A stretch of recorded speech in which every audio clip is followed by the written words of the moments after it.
Let's explore the fundamental concept of EISA and its three distinct types of security controls that form the foundation of modern security infrastructure.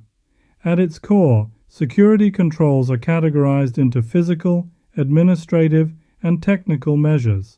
Let's focus initially on physical controls, which represent tangible mechanical security elements. Physical security controls are concrete measures that you can physically interact with.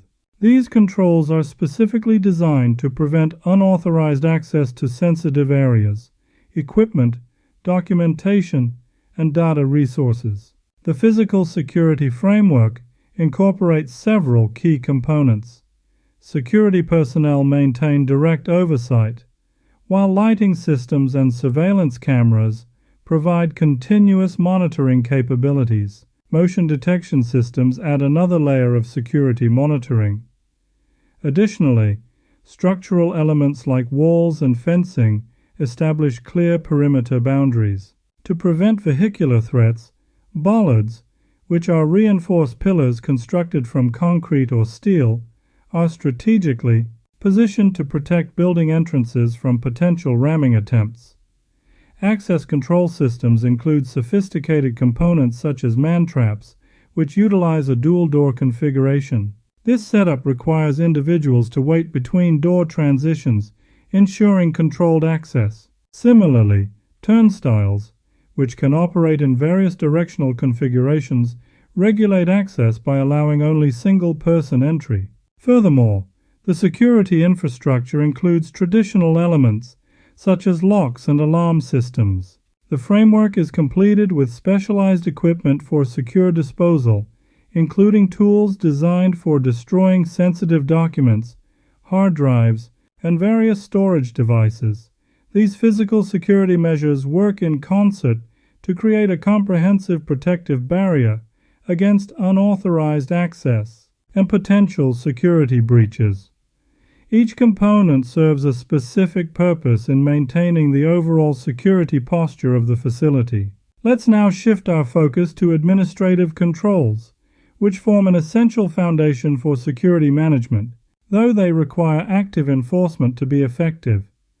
Administrative controls represent management-driven security measures. These controls consist of formally established policies and procedures that outline best practices for risk minimization within the organization. The framework includes comprehensive employee training programs, detailed operational procedures, and clearly defined security guidelines. Additionally, organizations may implement proactive measures such as bug bounty programs and regular security audits to identify and address potential vulnerabilities.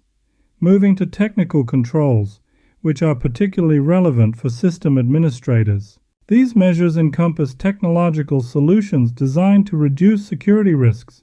The technical security infrastructure includes several key components.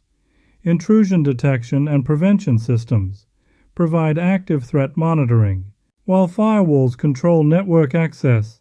Antivirus software offers protection against malicious programs. Furthermore, encryption protocols secure sensitive data, and authentication mechanisms, combined with access control systems, manage user permissions and system access. What sets this security framework apart is its consideration of control timing within the incident timeline.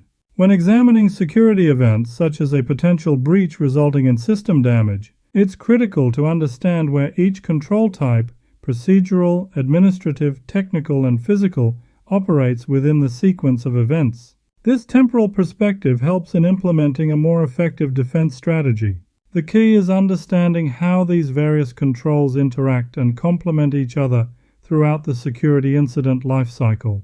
Each control type serves a specific purpose at different points in time, creating a layered defense mechanism. To illustrate this concept, consider how these controls operate during different phases of a security incident. Some controls act preventatively, while others respond to active threats or aid in recovery efforts. This timing-based perspective helps organizations develop more comprehensive security strategies.